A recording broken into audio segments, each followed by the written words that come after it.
अस्सलाम वालेकुम। Chapter number 19 चल रहा है हमारा। और आज इस वीडियो के अंदर इस चैप्टर का रिड्यूस सिलेबस के मुताबिक जो सबसे आखिरी टॉपिक रह गया है न्यूक्लियर फ्यूजन का, इसे हम लोग स्टडी करेंगे, जो कि काफ़ी छोटा सा टॉपिक है। और इसे पढ़ने के बाद हमारे पास फ़िज़िक्स का जितना भी कोर्स है वो ख़त्म हो जाएगा। तो स्टार्ट करते हैं इसे। In nuclear fusion light nuclei are brought together to form a relatively heavier nucleus. अच्छा, ये जो न्यूक्लियर फ्यूजन है ये न्यूक्लियर फिजन के बिल्कुल अपोजिट है। न्यूक्लियर फिजन के अंदर क्या होता है कि एक हैवी न्यूक्लियस अपने दो फ्रैगमेंट्स के अंदर जो है वो ब्रेक डाउन हो जाता है या फिर स्प्लिट हो जाता है। इसके अंदर क्या होता है कि हमारे पास छोटे छोटे दो लाइट न्यूक्लियस जो होते हैं, यानी कि छोटे छोटे जो आपके पास दो एटम्स होते हैं, वो आपस में फ्यूज़ हो जाते हैं। फ्यूज़ होके एक हैवियर न्यूक्लियस जो बना रहे होते हैं, जैसे कि इन्होंने यहाँ पे बताया हुआ है कि इन न्यूक्लियर फ्यूजन लाइट न्यूक्लियाई, यानी कि लाइट हल्के छोटे छोटे दो न्यूक्लियाई आर ब्राउट टुगेदर, उन्हें जो है वो एक दूसरे के करीब लाया जाता है to form a relatively heavier nucleus. क्या फॉर्म करवाने के लिए? एक बड़ा हैवी न्यूक्लियस जो फॉर्म करवाने के लिए उन्हें एक दूसरे के करीब लाया जाता है न्यूक्लियर फ्यूजन के अंदर। The energy released in nuclear fusion is larger than that release in fission. Nuclear fusion के अंदर जो एनर्जी रिलीज़ होती है वो न्यूक्लियर फिजन के मुकाबले में काफ़ी ज़्यादा है, काफ़ी ज़्यादा बड़ी है। मतलब फ्यूजन के अंदर जो हमारे पास एनर्जी रिलीज़ होती है वो बहुत ही ज़्यादा है। किसके मुकाबले में? फिजन के मुकाबले में। फिजन में कम एनर्जी रिलीज़ होती है और फ्यूजन के अंदर जो अमाउंट ऑफ एनर्जी रिलीज़ होती है वो काफ़ी ज़्यादा बड़ी होती है।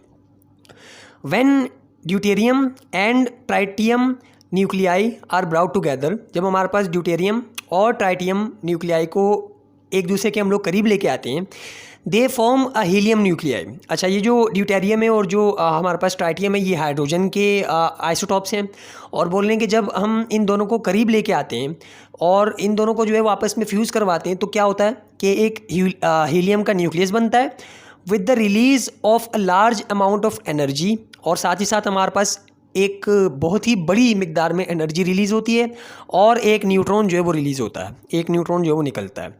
This process can be repeated या फिर this process can be represented by the nuclear reaction. ये इसकी जो आपके पास इक्वेशन है।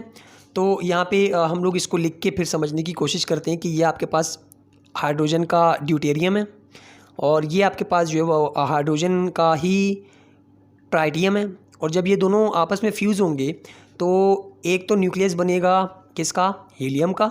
और साथ ही साथ आपके पास एक न्यूट्रॉन जो है वो रिलीज़ होगा और ट्रिमेंडियस अमाउंट ऑफ एनर्जी भी जो है वो रिलीज़ होगी, यानी कि बहुत ज़्यादा अमाउंट ऑफ एनर्जी जो है वो रिलीज़ होगी। अच्छा, अब यहाँ पे अगर हम लोग देखें तो हाइड्रोजन का जो एटॉमिक नंबर है वो 1 है। हाइड्रोजन का एटॉमिक नंबर 1 है।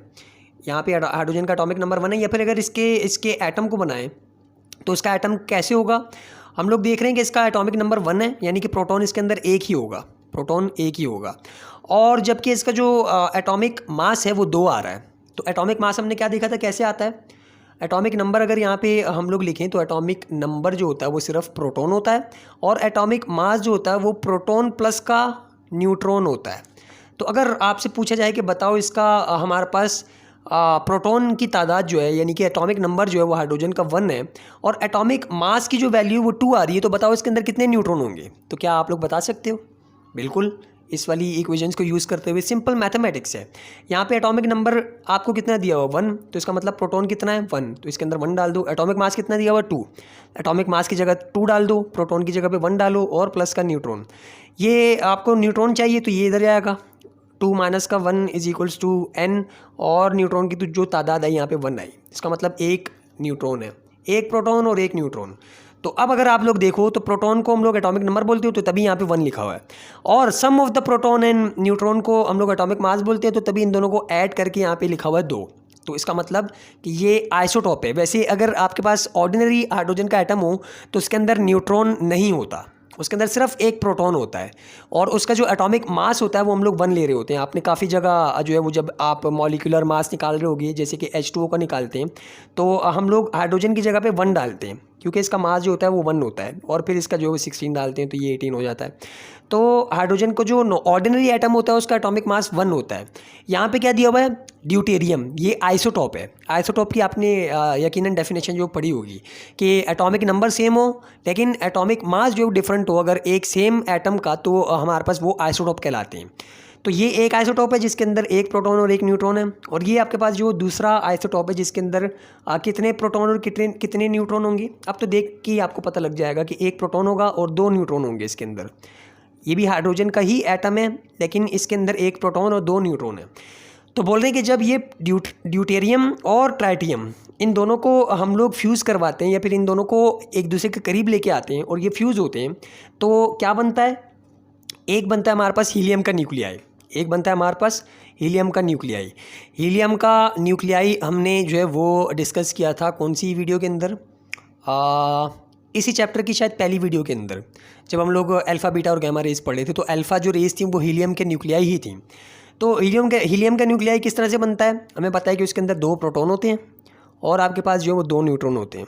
2 प्रोटॉन और 2 न्यूट्रॉन ये मिल के जो आपके पास हीलियम का न्यूक्लियाई बनाते हैं। जैसे कि यहाँ पे लिखा हुआ है कि जो इसका एटॉमिक मास है 4 है, तो 2 प्रोटॉन और 2 न्यूट्रॉन, तभी इसका एटॉमिक मास 4 होगा, और 2 प्रोटॉन तो इसका एटॉमिक नंबर 2 इसीलिए। तो ये अगर यहाँ पे हम लोग देखें तो टोटल नंबर ऑफ प्रोटॉन कितने थे, 2 प्रोटॉन थे, और टोटल नंबर ऑफ न्यूट्रॉन कितने थे, 3 न्यूट्रॉन थे। तो यहाँ पे कितने आए, 2 प्रोटॉन, और यहाँ पे कितने आए, 2 न्यूट्रॉन। तो साथ में एक न्यूट्रॉन जो है वो ऐसे एज इट इज़ बाहर रहेगा, एक न्यूट्रॉन एज इट इज़ बाहर रहेगा। तो तभी इस इक्वेशन को अगर आप लोग गौर से देखो तो यहाँ पे एक हीलियम है और एक न्यूट्रॉन है, और बाकी ये 2 जो यहाँ पे ऐड हो रहे हैं। तो ये इक्वेशन जो आपको सही से समझ में आ गई होगी। ये इस तरह से हो रहा है कि मतलब 2 प्रोटॉन मिल रहे हैं और 2 न्यूट्रॉन मिल रहे हैं, और एक न्यूट्रॉन को जो बाहर निकाल रहे हैं। ये दोनों जो है वो आपस में फ्यूज़ हो गए हैं, और फ्यूज़ होकर एक ही न्यूक्लियस बना लिया, और एक न्यूट्रॉन को उन्होंने बाहर कर दिया। और चूँकि ये जो हीलियम का आपके पास न्यूक्लियाई होता है ये स्टेबल होता है, तो इसलिए इन्होंने ये वाला आपके पास जो हीलियम का न्यूक्लियाई है ये फॉर्म कर लिया। तो ये इसकी इक्वेशन है, और साथ ही साथ बहुत ज़्यादा अमाउंट ऑफ एनर्जी भी जो है यहाँ पे रिलीज़ होगी। और एनर्जी क्यों रिलीज़ होगी इसका रीज़न आपको पता है। आइंस्टाइन, पिछली वीडियो के अंदर भी हमने डिस्कस किया था कि आइंस्टाइन का जो मास और एनर्जी वाला रिलेशन जो है हमारे पास, जिसको हम लोग E=mc² बोलते हैं, वही वाला रीज़न होगा यहाँ पे। मतलब होगा क्या, अब इसको पढ़ लेते हैं कि in this process the sum of the masses of the helium nucleus and the neutron is less than that of the sum of the masses of the deuterium and tritium nuclei। कि ये जो हमारे पास form हुई है helium का nuclei और एक neutron, अगर इनके मासेस को आप निकालो, इनके मासेस को आप निकालो, कैलकुलेट करो, और इनके मासेस को कैलकुलेट करो, तो आपको डिफरेंस जो है वो मिलेगा। इनका जो मास होगा वो कम होगा इनके मुकाबले में। यानी कि फ़र्ज़ करो कि इनका अगर मास आ रहा है आपके पास, वैसे ही फ़र्ज़ करो, वैसे तो बहुत ही ज़्यादा छोटा होगा, लेकिन फ़र्ज़ करो कि आपके पास आ रहा है 12 kg, तो इसका जो है वो कम आ रहा है, इसका जो आ रहा होगा वो 11 kg आ रहा होगा, या 10 kg आ रहा होगा, इस तरह से मतलब डिफरेंस आ रहा होगा। तो 1 kg कहाँ गया, वैसे इतना बड़ा होगा नहीं, लेकिन सिर्फ एग्जांपल के लिए हम लोग जो है वो इसको देख रहे हैं कि अगर इनका जो मास होगा वो 12 kg होगा, इनका मास इससे कम आ रहा होगा, मतलब इसके मुकाबले में कम आ रहा होगा, जितना भी हो 11 kg फ़र्ज़ करो क्या आ रहा है। तो जो 1 kg मास है वो कहाँ गया, वो हमारे पास एनर्जी के अंदर कन्वर्ट हो गया। वही मास जो है वो आपको एनर्जी जो है वो दे रहा है, इतनी ज़्यादा अमाउंट ऑफ एनर्जी, यानी कि वो कन्वर्ट हो रहा है एनर्जी के अंदर। और वही बात जो है इन्होंने यहाँ पे बताई भी होगी। दिस डिफरेंस, ये जो डिफरेंस आ रहा है इन मास के अंदर, according to Einstein's mass energy relation, Einstein के मास एनर्जी रिलेशन के मुताबिक रिलीज्ड एज एनर्जी, वो रिलीज़ हो गया as in the form of energy given by delta mc²। और इसको किस तरह से कैलकुलेट कर सकते हैं, mc² से, मतलब एनर्जी कितनी बनी वो mc² से जो आप लोग कैलकुलेट कर सकते हो। The major difficulty in getting a fusion reaction to take place is that two positive charged nuclei have to be brought together to cause the reaction. अब जो मेजर डिफ़िकल्टी है फ्यूजन रिएक्शन करवाने के लिए वो ये है कि आपको 2 पॉजिटिवली चार्ज न्यूक्लियाई को एक दूसरे के करीब लेके आना है। अगर हम लोग देखें तो एक जो आपके पास ये वाला न्यूक्लियाई है ये भी पॉजिटिव है, और ये वाला जो न्यूक्लियाई ये भी पॉजिटिव है, यानी कि न्यूट्रॉन के ऊपर तो चार्ज होता नहीं, इसके ऊपर भी पॉजिटिव चार्ज है और इसके ऊपर भी पॉजिटिव चार्ज है। और पॉजिटिव चार्ज एक दूसरे को रिपेल करते हैं। ये हमने इलेक्ट्रिसिटी वाले चैप्टर के अंदर पढ़ा था कि लाइक चार्जेस जो होते हैं वो आपस में रिपेल कर रहे होते हैं, कूलम्स लॉ के अंदर पढ़ा था। तो ये आपके पास जो डिफ़िकल्टी है इस फ्यूजन रिएक्शन को परफॉर्म करवाने के लिए कि ये दोनों चूँकि पॉजिटिव चार्ज हैं तो ये एक दूसरे के करीब कैसे आ सकते हैं, मतलब ये आएंगे तो रिपेल करेंगे एक दूसरे को, और इन दोनों को एक दूसरे के करीब लेके आने के लिए बहुत ज़्यादा अमाउंट ऑफ एनर्जी रिक्वायर्ड होती है, जो कि हमारे पास बहुत ज़्यादा मुश्किल से जो है प्रोड्यूस होती है, जो कि यहाँ पे इन लोगों ने जो बताया होगा कि जो डिफ़िकल्टी है गेटिंग आपके पास दो पॉजिटिव चार्ज एक दूसरे के करीब लाने के लिए, रिएक्शन को स्टार्ट करने के लिए, वो काफ़ी ज़्यादा हमारे पास जो है वो मेजर डिफ़िकल्टी है। For this purpose the two particles must have a huge amount of kinetic energies to overcome the electrostatic repulsion as the two nuclei approach each other। इस प्रोसेस को करवाने के लिए, इस रिएक्शन को स्टार्ट करवाने के लिए इन दोनों के पास enough amount of kinetic energy हो, huge amount of kinetic energy होनी चाहिए कि जिसकी वजह से ये दोनों जो है वो आपस में फ्यूज़ हो जाएं, मतलब जिसकी वजह से ये ओवरकम कर दें रिपल्सिव फोर्स को, इलेक्ट्रोस्टैटिक जो रिपल्जन की फोर्स है उसको ओवरकम कर दें, मतलब इतनी ज़्यादा काइनेटिक एनर्जी इनके पास होनी चाहिए जिसकी वजह से जो ये आपस में फ्यूज़ हो जाएं। The only way to supply so much energy to the nuclei so that they overcome the repulsive force and fuse together, इतनी ज़्यादा, या फिर सिर्फ एक जो तरीका है, मतलब सबसे हमारे पास जो एक तरीका ये इतनी ज़्यादा अमाउंट ऑफ एनर्जी सप्लाई करने का कि जिसकी वजह से वो रिपल्सिव फोर्स को जो है वो निगलेक्ट कर दें या फिर उनको ओवरकम कर दें और फ्यूजन रिएक्शन जो है वो स्टार्ट कर दें या फिर एक दूसरे के साथ फ्यूज़ हो जाए, वो क्या है, इज़ बाय हीटिंग, कि इन्हें जो है वो हीट किया जाए। और हमने पढ़ा था हीट के चैप्टर के अंदर काफ़ी डिटेल के अंदर कि हीटिंग से क्या होता है कि काइनेटिक एनर्जीज जो है वो इंक्रीज़ हो रही होती हैं हमारे पास एटम्स की या फिर पार्टिकल्स की या फिर मॉलिक्यूल्स की, जो भी हमारे पास उस मैटर के अंदर मौजूद है। जैसे जैसे हीट करोगे उसका जो आपके पास टोटल काइनेटिक एनर्जी है उसकी वैल्यू चेंज होती जाएगी या फिर इंक्रीज़ होती जाएगी। तो एक ही तरह से हम लोग एनर्जी दे सकते हैं कि हीट करें इसको, और हीट कितना करना पड़ेगा, अ temperature of more than 1 million degree Celsius, a temperature of more than 1 million degree Celsius is required for this purpose. इस पर्पज़ के लिए आपको तकरीबन 1 मिलियन डिग्री सेल्सियस की वैल्यू या फिर 1 मिलियन डिग्री सेल्सियस का टेम्परेचर जो है वो इसको देना पड़ेगा दो एटम्स को फ्यूज़ करवाने के लिए। बहुत ज़्यादा बड़ी अमाउंट है। 10 मिलियन शायद आपके पास जो है वो 10 लाख होते हैं, 10 लाख जो है वो आपके पास डिग्री सेल्सियस। तो हमारे पास 100 डिग्री सेल्सियस के ऊपर पानी बॉयल हो जाता है, 100 डिग्री सेल्सियस के ऊपर पानी बॉयल हो जाता है, और आप सोचो कि 10 लाख डिग्री सेल्सियस कहाँ से आएगा। ये बहुत ज़्यादा बड़ी अमाउंट है इस फ्यूजन रिएक्शन को स्टार्ट करने के लिए। Is required for this purpose in a hydrogen bomb this much temperature is attained by using fission process to start the fusion reaction. Hydrogen bomb जो होता है, आपने नाम सुना होगा हाइड्रोजन बॉम्ब का, और हाइड्रोजन बॉम्ब जो वो इसी प्रोसेस के ऊपर, न्यूक्लियर फ्यूजन के प्रोसेस के ऊपर जो काम कर रहा होता है, और बहुत ही ज़्यादा ख़तरनाक किस्म का बॉम्ब है वो। उसके अंदर जो प्रोसेस हो रहा होता है वो फ्यूजन ही हो रहा होता है। और हाइड्रोजन बॉम्ब के अंदर कहाँ से इतनी ज़्यादा एनर्जी लेके आते हैं वो लोग, मतलब 1 मिलियन डिग्री सेल्सियस की एनर्जी कैसे देते हैं कि ये वाला जो प्रोसेस है वो स्टार्ट हो। तो वो स्टार्ट करवाने के लिए हाइड्रोजन बॉम्ब के अंदर प्रोसेस फिजन रिएक्शन को स्टार्ट करते हैं, और फिजन रिएक्शन से इतनी इनफ एनर्जी जो है वो मिल जाती है कि आपके पास जो ये क्या बोलते हैं फ्यूजन रिएक्शन है ये स्टार्ट हो जाए। तो हाइड्रोजन बॉम्ब के अंदर जो फिजन रिएक्शन से सबसे पहले तो एनर्जी लेते हैं इतनी ज़्यादा अमाउंट की, और जब इतनी ज़्यादा अमाउंट की एनर्जी मिल जाती है तो आपके पास जो हाइड्रोजन है वो आपस में फ्यूज़ करवा देते हैं वो, यानी कि हाइड्रोजन बॉम्ब के अंदर यही प्रोटियम और ड्यूटेरियम और जो आपके पास टाइटेरियम है, क्या है, ट्राइटियम है, इनको जो है वो आपस में फ्यूज़ करवाते हैं, और उसके बाद बहुत ख़तरनाक किस्म का जो है वो धमाका होता है या फिर बॉम्ब जो है वो बनता है हमारे पास हाइड्रोजन बॉम्ब के अंदर। No fusion reaction has so far been possible in which the heat obtained from the fusion process can be utilized for peaceful purposes। कोई भी ऐसा फ्यूजन रिएक्शन अभी तक जो है पॉसिबल नहीं हुआ ऐसा कि जिसके अंदर से जो हीट ऑब्टेन हो रही है उसे हम लोग यूटिलाइज़ करें पीसफुल पर्पज़ के लिए। जैसे न्यूक्लियर फिजन से हम लोग क्या कर रहे हैं कि इलेक्ट्रिसिटी वगैरह बना रहे हैं, तो पीसफुल पर्पज़ के लिए जो उसको काम कर रहे हैं। उसके मुकाबले में अगर हम लोग फ्यूजन रिएक्शन से जो हीट मिल रही है उसे देखें तो इसको अभी तक जो है वो कोई ऐसा हमारे पास प्रोसेस नहीं आया कि जिसके ज़रिए से हम लोग इतनी अमाउंट ऑफ एनर्जी को जो है वो इस्तेमाल करें पीसफुल पर्पज़ के लिए। पीसफुल पर्पज़ के लिए नहीं इस्तेमाल की जा सकती, डिस्ट्रक्टिव पर्पज़ के लिए इस्तेमाल करते हैं हाइड्रोजन बॉम्ब के अंदर, कि काफ़ी ज़्यादा अमाउंट ऑफ एनर्जी जो होती है वो हाइड्रोजन बॉम्ब के अंदर जो इस्तेमाल होती है, लेकिन पीसफुल पर्पज़ के लिए इस्तेमाल नहीं हो सकती। This is due to the fact that scientists have not been able to maintain the high temperature for long enough for the reactions to be maintained। और ये इसके पीछे फैक्ट क्या है या फिर इसके पीछे रीज़न क्या है कि पीसफुल पर्पज़ के लिए क्यों नहीं इस्तेमाल कर सकते फ्यूजन रिएक्शन को, क्योंकि इससे इतनी ज़्यादा बड़ी अमाउंट ऑफ हीट जो है वो एवॉल्व होती है, फिर इतनी ज़्यादा ह्यूज अमाउंट ऑफ एनर्जी जो रिलीज़ होती है कि साइंटिस्ट उनको कंट्रोल नहीं कर सकते, उस अमाउंट ऑफ एनर्जी को कंट्रोल नहीं कर सकते, और या फिर ज़्यादा देर तक जो है वो कंट्रोल करके या फिर मेंटेन करके नहीं रख सकते। तो इसलिए इसे जो हम लोग पीसफुल पर्पज़ के लिए काम में नहीं ला सकते, फिर इसे इस्तेमाल नहीं कर सकते। इसके बाद हमारे पास जो है वो एनर्जी ऑफ सन, आखिरी जो टॉपिक है वो रह गया है, आखिरी जो इसी के अंदर टॉपिक है वो रह गया है।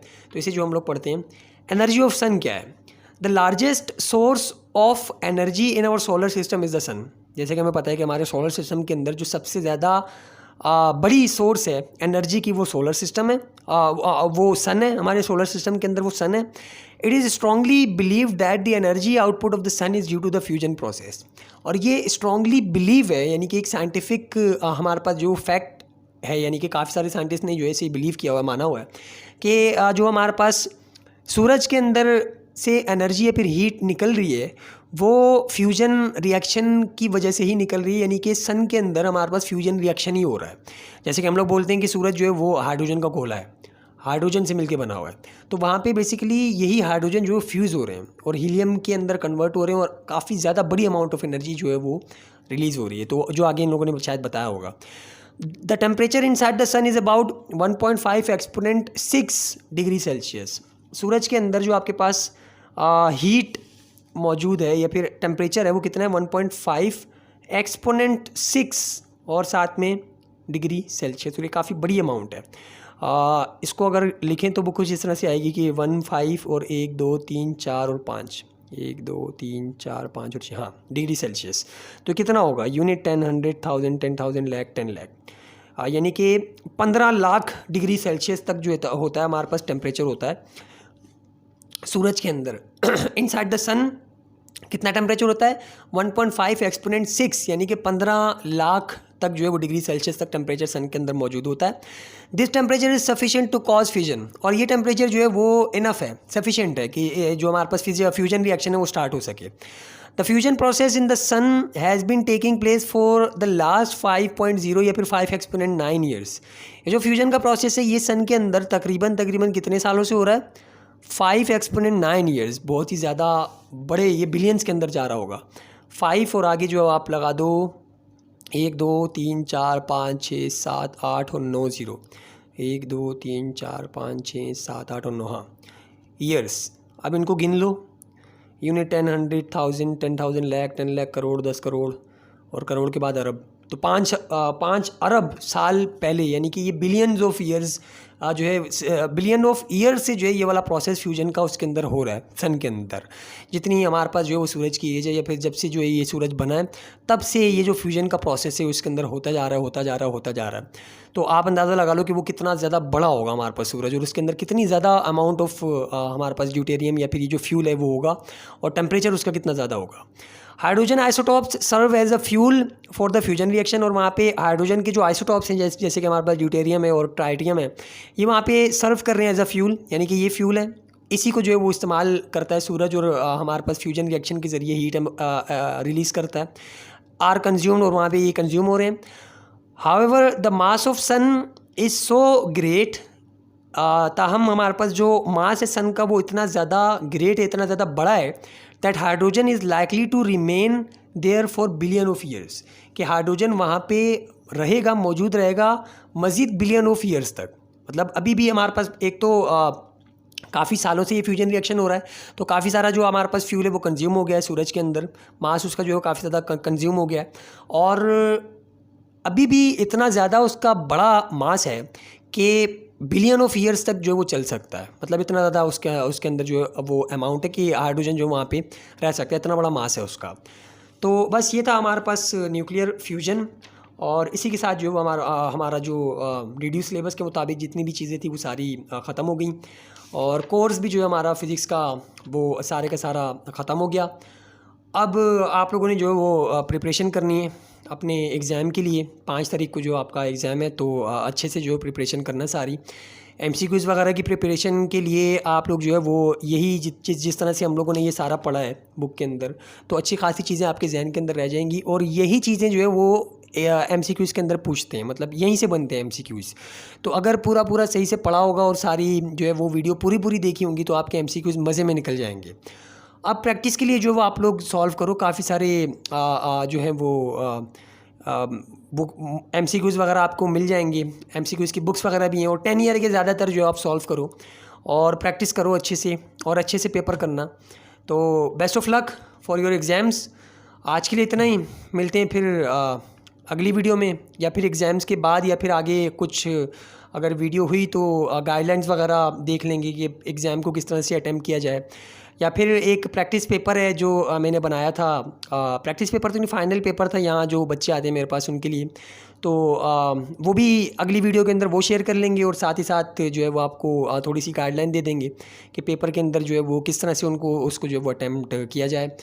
तो मिलते हैं फिर अगली वीडियो में, तब तक के लिए अल्लाह हाफ़िज़।